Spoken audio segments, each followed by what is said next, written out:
Welcome into the Week 2 edition of Talk of Champions. He is former Alabama quarterback, now analyst, Tyler Watts. Welcome back, man. A big win for Alabama in Week 1. Yeah, it was a good win. I think everybody was pleased with the performance overall. You got to see the quarterback situation kind of play out. You saw that Jalen Milroe played well. He didn't turn the ball over, made some explosive plays with not only his arm but also with his legs, which we knew he could do. But most importantly, he didn't turn it over. He didn't put it on the ground, didn't throw any interceptions, didn't force it. You got to take everything with a grain of salt. We talked about that last week with Middle Tennessee State, but I still think that they're a pretty good little football team. They'll win 6-7 games this year. So it was a good opener for Alabama. Okay, we'll break down that game, look a little bit more into what Milroe and the Tide did, and talk about the big one with Texas coming up this weekend. Talk of Champions, brought to you, as always, by our friends at MyBookie. MyBookie.ag is a better you demand perfection, and MyBookie delivers that. NFL, college football, and a brand new cash-out system now where, say you've got a 3-team parlay. You've won the first 2. Maybe you're not feeling good about game 3. You can go ahead and cash out. You can do that with our friends at MyBookie. The season, all season long with MyBookie, comes with no strings attached. And right now, when you use the promo code NEXTROUND, you can get a deposit of $50 and add on up to $200 in cash. With Next Round as the promo code, MyBookie, MyBookie.ag, promo code NEXTROUND. Okay, you said good things about Jalen Milroe there. You sort of knew what you were getting with Jalen Milroe. We talked about that last week. What are some things maybe we haven't seen Jalen do yet? Could he have a bigger, this is what I'm asking, could he have a bigger role in running the football against Texas? Could he, a little bit more design run? All right, so I don't believe for 1 minute that Alabama threw the kitchen sink at Middle Tennessee State. Okay. I think that they have a package or two that they've kind of kept in reserve waiting on this game versus Texas. So we could see some more called runs and things of that nature. But I think ultimately, when you feel that you're better than your opponent or that you're equal to, you just got to play your game. You don't get gimmicky. And I think that this offense is going to be at its finest when Jalen Milroe is playing within the system, allowing the players around him to do their thing, distribute the football, and then when things break down, then he takes advantage of it.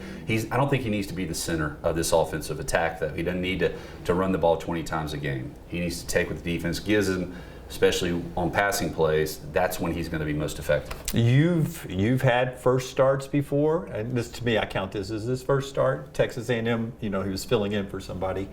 You've had a situation like Jalen Milroe before, and you can be overwhelmed by the moment. Tell me about his poise, what you saw with how he handled everything and just controlling the team. Well, everyone's going to point to the bad snap by Seth MacFarlane, golly. This isn't Family Guy. McLaughlin, where he very calmly retreated back, picked the ball up off the ground. He didn't try to throw it away. He recognized that he was going to have plenty of time, and he did what he does, which is good. And Chris Stewart loves to point as soon as the ball goes over his head or rolls past me, he's like, touchdown. Yeah. Because the play's broken down at that point, and he can just be an athlete at that point and react. That was good. I thought that he got better throughout the course of the game in the passing attack.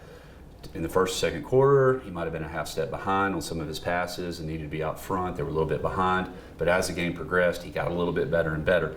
And moving forward, he's going to need to, because the ability of a receiver to catch the ball and then advance it because it's thrown where it's supposed to be is going to be critical moving forward. And you can't allow a 5-yard pass to be a 5-yard pass. It needs to be an 8 or 10-yard pass because of the yards after catch. Yeah, yards after catch. And when you're explain that to people like me who didn't play the game, you can throw a pass to where the perfect throw at that point is so I can catch it and run with it after the catch, right? Sure. It's not where I have to stop and catch it or reach behind me and catch, right? That's exactly right. So this little goofy shuffle pass that they do in the backfield. Right. I mean, how crappy would it be if you threw it by his knees, he caught it, but he fell down? Yeah. Or great, you got a completion, but you got -2 yards.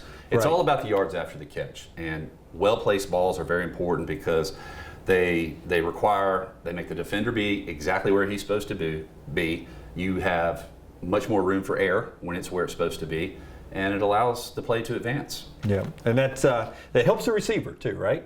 Builds that confidence, and they know they run a crisp route, the ball's going to be where it's supposed to be. They're not fearful of going across the middle, running into traffic, because they know that they're going to be protected. Yeah, and so that was another good thing. It's easy to sit in row 22, section NN, and sit there and look down. That's where my wife sits. What the heck It's is the irony right there. Gee whiz. To look down and you see a receiver that looks open deep almost every play. But what Jalen did, when he did throw the deep ball, he threw it very well. I mean, some people underthrow him a lot, some people overthrow him a lot. He seems like he throws a deep ball. Well, it's a two-part deal. All right, the receiver ideally would love to be able to create some separation. And last week versus Middle Tennessee, these receivers were able to do that. When they got a one-on-one situation and the safety wasn't in the picture, they created a step or two. And he does throw a nice deep ball. He's got a really strong arm. He gets good height on it, and he allows the receiver to run under it. He doesn't throw it out of bounds. That's key. He still left one or two passes inside that were uncatchable or where the defender kind of walled off the receiver. But there's always room for improvement. But he's better than Quinn Ewers was last week at the deep ball. Yeah, but it's not as easy to throw the deep ball as fans think it is, right? Well, no, it's not, because you're throwing your receiver is 15 yards down the field or 20 yards down the field, and you're throwing to a spot 40 to 45, 50 yards down the field. It takes time. There's a lot of chemistry, timing that people talk about. That's what it is, of not trying to put the ball in a certain place, but just naturally feeling it. That's what good athletes do. They don't think about it, they just react and they feel. Yeah, it reminds me a lot of putting when you're on the surface, right? You can read a putt and stuff, but you still got to feel it. Like, it feels like if you make a long putt, you sort of feel, you see it instantly on where it's going to break. So I sort of get the same feeling. You know where you're supposed to throw it, but you can feel the speed and everything. You almost know it's perfect when you let it go, I bet. Me and Andrew used to talk about this. Andrew Zell used to talk about it all the time. Don't try to put it in a certain spot. Just trust your arm. Yep. Just throw it out there. God gave us this little computer inside. Trust it. Yeah. Don't question it. It's an amazing thing. Rowback.com, our friends at Rowback. Great gear for game day, for golfing. We were speaking of golfing, anything. Rowback.com. Use the promo code TNR on the screen there. TNR is the promo code. TNR20, actually. TNR20 saves you 20% at Rowback.com. TNR20, that promo code. Okay, so there's the quarterback. I'm going to say one thing, and you tell me why I'm wrong.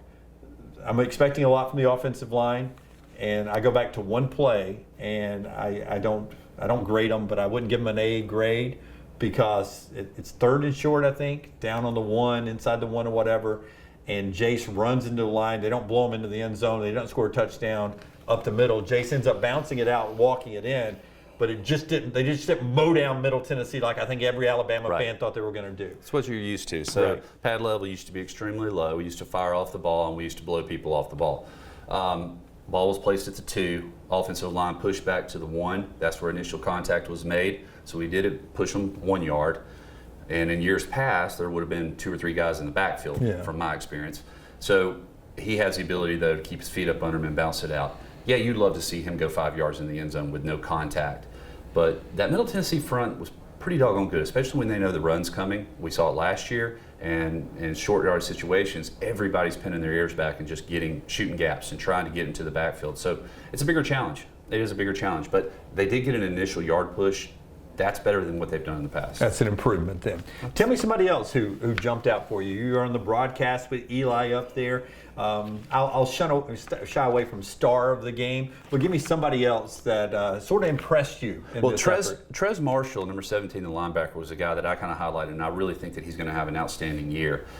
He didn't make a ton of tackles in the game, but I thought he disrupted a lot of offensive plays by shooting gaps. He's really quick, and he has a knack for being able to get between the A and B gap and get into the backfield and make things happen. And that could be huge this week.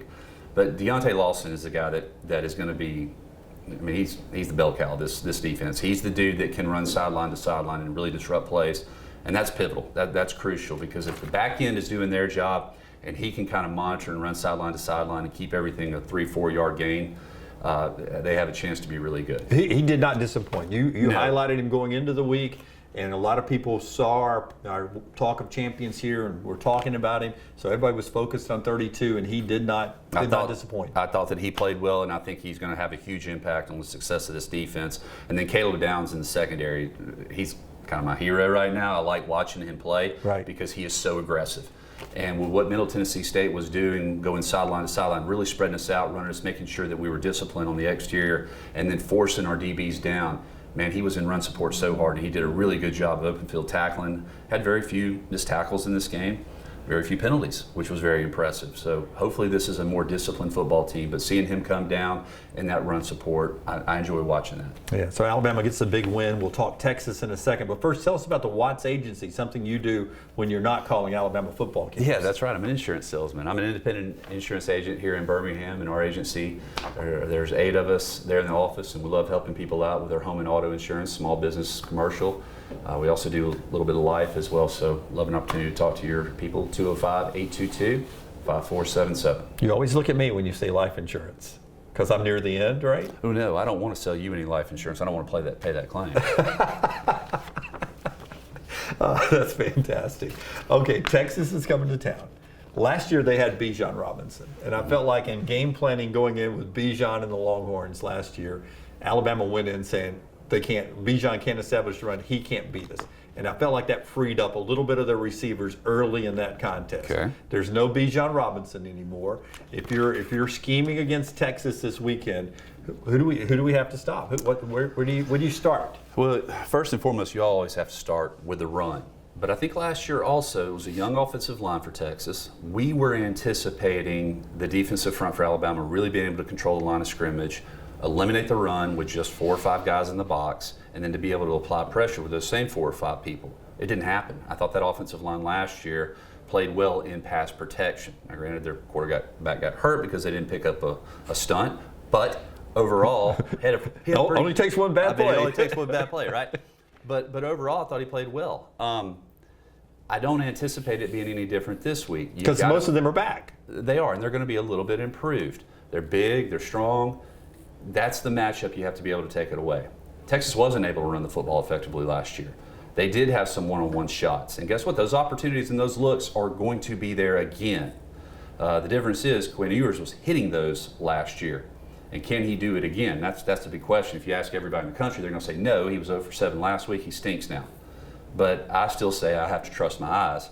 He was effective against us last year, and until he proves me otherwise, I'm scared to death of him. Yeah, but that becomes a great matchup, right? Because if you just look at the room, their wide receivers may be the best wide receiving room Alabama faces all year. They're that good. With one-on-one situations, they're so fast. Xavier Worthy is a guy that, most times when a receiver creates separation, it's a step at the college level. This guy was 5 steps ahead of us. And it was an overthrown pass in the back of the end zone. It ends up resulting in a field goal. And that's the difference in that ball game. 5 trips inside the red zone, 19 points. Unacceptable. He hits a couple of these deep passes, though, to these receivers, and it's a whole different story. And this could be, what we're dealing with here. They have Adonai Mitchell, I believe is his first name, transfer from Georgia. Yeah, he's caught a touchdown pass in each of their national championship games, and now he's at Texas. Why not transfer? That's just not enough for him, I guess. That's right. But he's made a big impact, and then also Jordan Whittington, who got several catches against Alabama last season. So you have a room of guys with speed, the ability to run crisp routes, and when you put them all on the field together, you can't concentrate on one of them because you've got several dudes that can beat you. Yeah, so a lot of people, somebody will be on an island every time, but you offer Your help. corners are. Corners are always on an island, no help over the top, can't help them out. Well, you're going to have some help. I'm not going to say that, but Sark does a really good job of putting pressure on a defensive guy. Right. And forcing him to make a decision.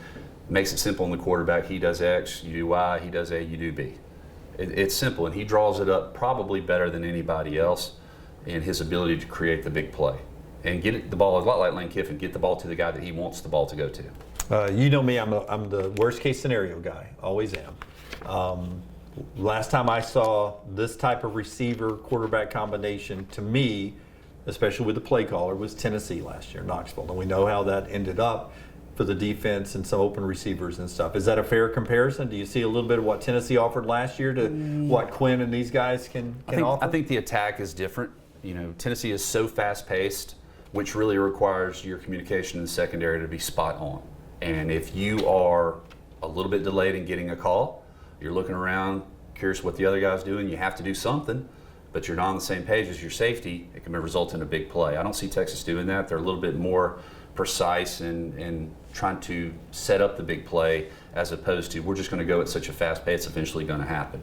Alabama got beat last year versus Tennessee because of 15, 16 penalties and blown coverages in the secondary. And if you can eliminate those things, and hopefully Kevin Steele has been able to do that, simplify things a little bit, allow the athletes to be athletes, just play ball. Yeah, that was a positive. Again, this is Talk of Champions brought to you by our friends at MyBookie, mybookie.ag for all the games and all the lines. Remember, use promo code NEXTROUND to get a little extra money on your deposit, mybookie.ag. It seems like penalties were down. Had two played- penalties. yeah, two penalties last week. So, I mean, that's, I know it's only Middle Tennessee, but those are still penalties that even against the Middle Tennessee level teams last year, Alabama were making a ton of penalties in those games too. So Yeah. that's an improvement. Typically in the first game, you're going to see a lot of minimal mistakes. You're going to see jumping off sides. You're going to see false starts, holding, because it's a little bit quicker pace than what you're accustomed to in practice. Face mask, not being in position, not bringing your feet with you, therefore you reach.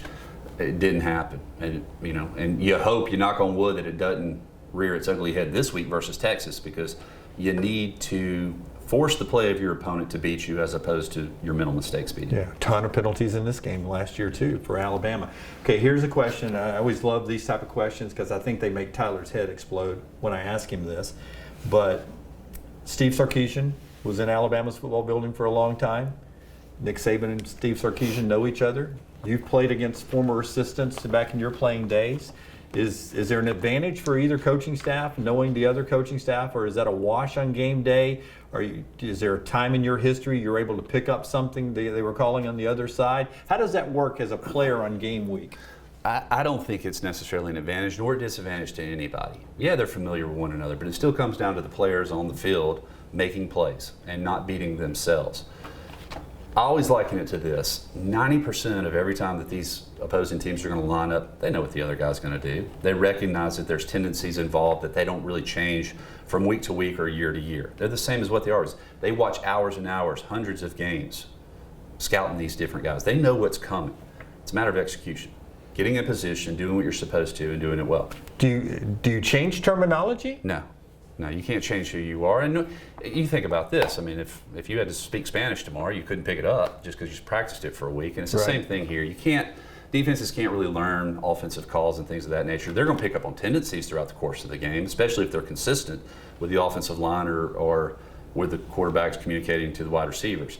But those things you do kind of have to self-scout to make sure you're not have too much of a tendency. So if Jalen calls something, or Quinn he hits the side of his head every time and runs a fade, everybody knows it's coming, or a slant, or whatever. Yeah, but if Jalen calls an audible at the line, there's not any terminology that Sark has shared with the defensive room, I doubt it. Or when Quinn calls it that Nick and the guys say, Sark always calls this. He calls it this. Although, here's why, and I don't know this for a fact, I'm just assuming, because any offense I've ever been a part of, it evolved from year to year.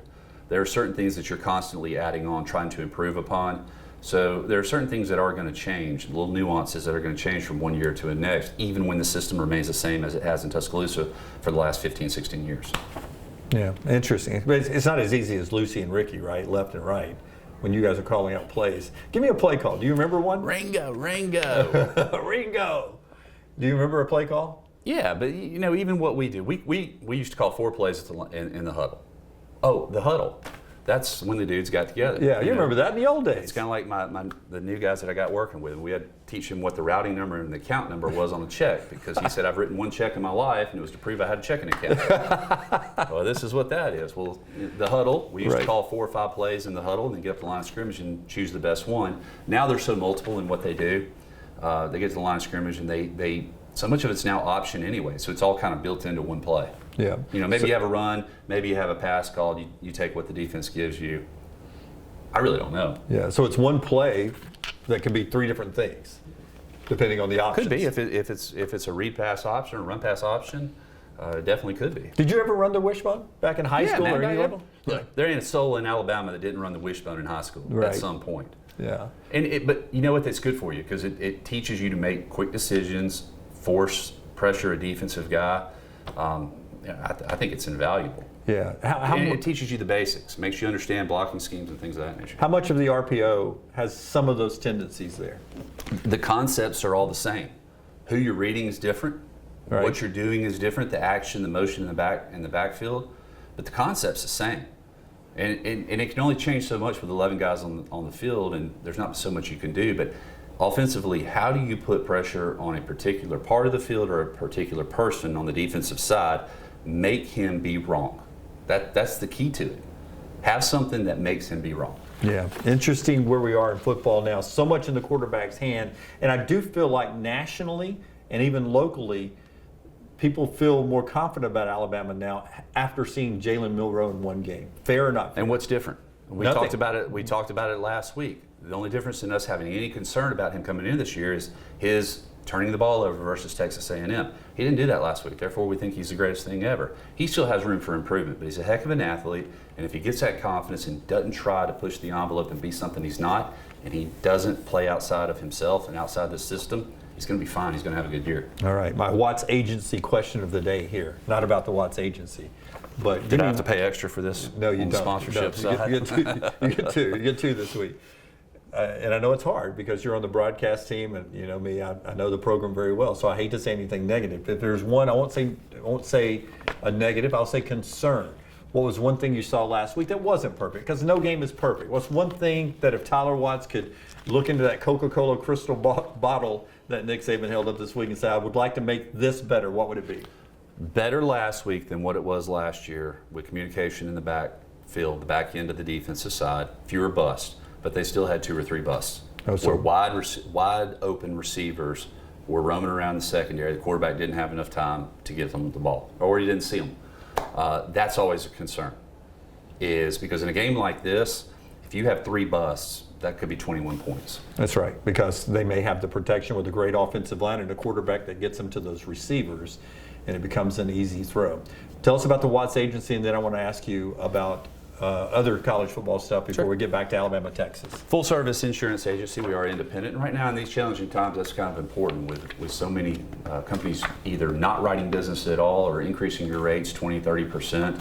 It's a good time to call us. We can shop the field for you, so to speak, put you in the best deal, not only from a call standpoint, but also a coverage standpoint. Remember, there's always 2 ways to save money, at the time of the transaction or at the time of the claim. And it is something that you don't need. You don't have to understand it, but call us. You can trust us. We're going to walk you through the process, make sure we're taking care of you and your family. 205-822-5477. Give it to me again because I walked on it. 205. 205-822-5477, or go to TylerWattsInsurance.com. Were you surprised by LSU Florida State? I was surprised I couldn't watch it because I'm down at the beach and my wife had to watch it on her phone the other time. Appreciate you, Charter and Disney and whoever else. But yeah, I think you were a little bit surprised.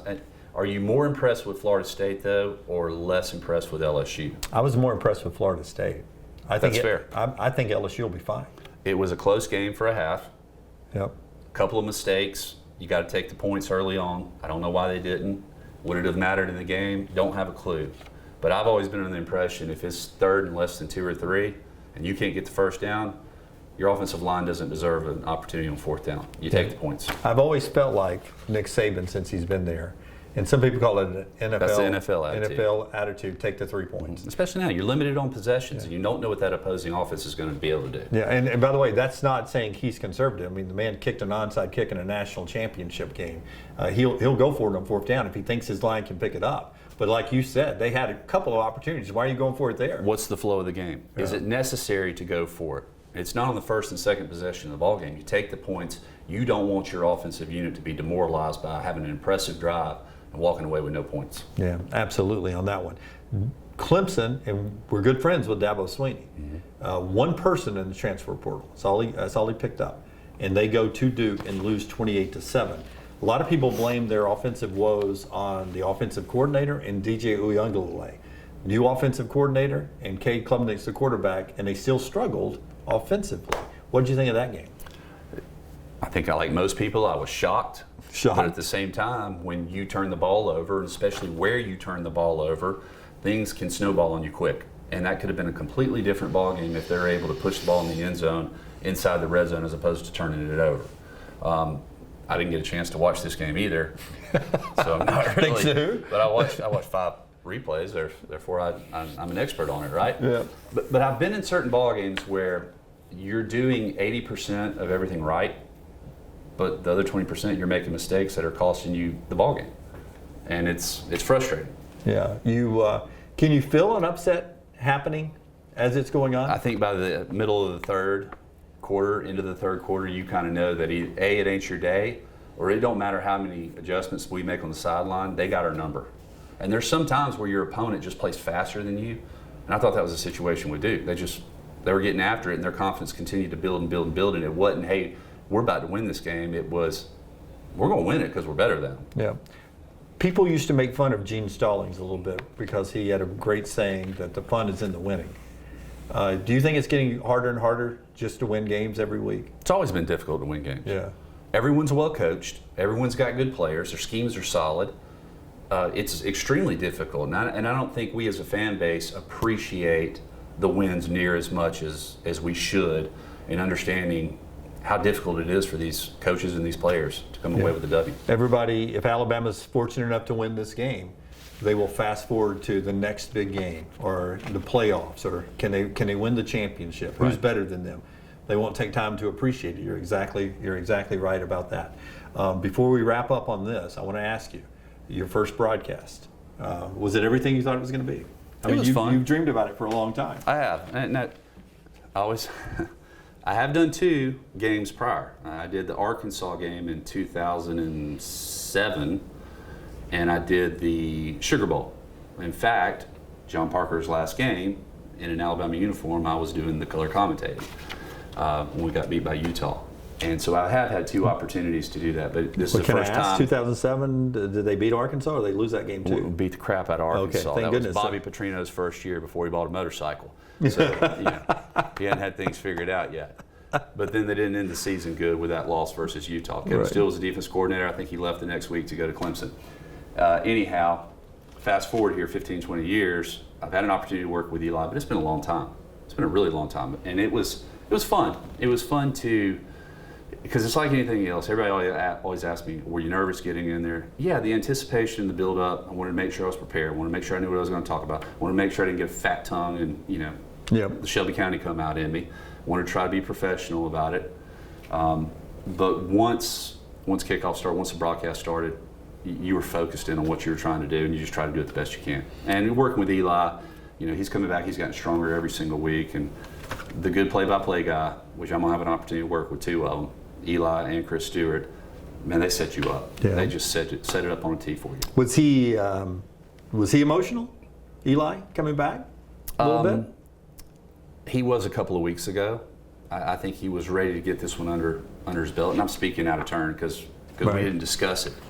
But it's funny how the good ones are never satisfied with a performance. Yeah. And immediately, as soon as the broadcast ended, it was, I could have done this better, I could have done that better. And even from a dude that's been doing it for 50 years. Yeah, that's pretty awesome. That's pretty awesome.